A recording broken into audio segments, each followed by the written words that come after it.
വചനസാരം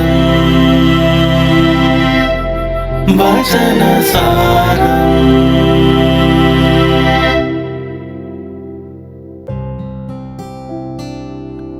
വിശുദ്ധ ലൂക്കായുടെ സുവിശേഷം 8-ാം അധ്യായം യേശുവിനെ അനുഗമിച്ച സ്ത്രീകളെക്കുറിച്ച് വ്യക്തമായി പ്രതിപാദിക്കുന്നുണ്ട്.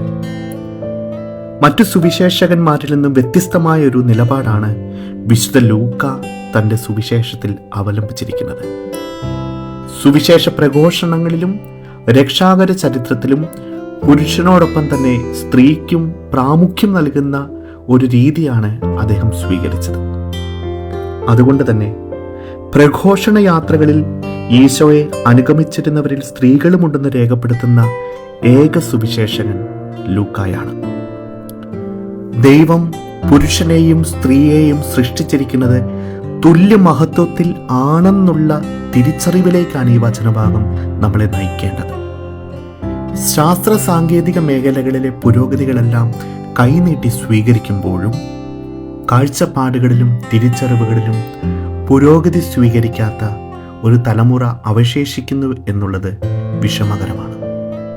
സഭയുടെ ആധുനിക പ്രബോധനങ്ങളിലെല്ലാം ദൈവം പുരുഷനും സ്ത്രീക്കും നൽകിയിരിക്കുന്ന കഴിവുകളിലും ദാനങ്ങളിലും വൈവിധ്യമുണ്ടെങ്കിലും ഒരേ മഹത്വത്തിലാണ് അവർ പങ്കുകാരാകുന്നതെന്നുള്ളത് അടിവരയിട്ട് പറയുന്നു.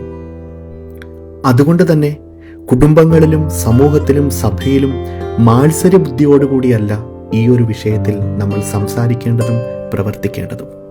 സമൂഹത്തിൻ്റെയും കുടുംബത്തിൻ്റെയും വളർച്ചയ്ക്ക് വേണ്ടി കൂട്ടുത്തരവാദിത്തമാണ് കാത്തു സൂക്ഷിക്കേണ്ടതും അവലംബിക്കേണ്ടതും.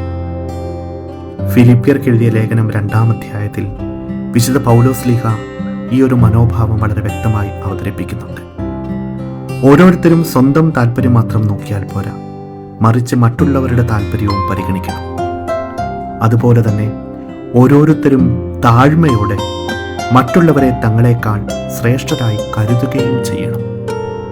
ഇടുങ്ങിയ ചിന്താഗതികളുടെ ഇടനാഴികളിൽ നിന്നും ദൈവമഹത്വത്തിൻ്റെ വിശാലതയിലേക്ക് നമുക്ക് ഒരുമിച്ച് നീങ്ങാം. ദൈവം നമ്മെ എല്ലാവരെയും അനുഗ്രഹിക്കട്ടെ. വചനസാരം വചനസാരം.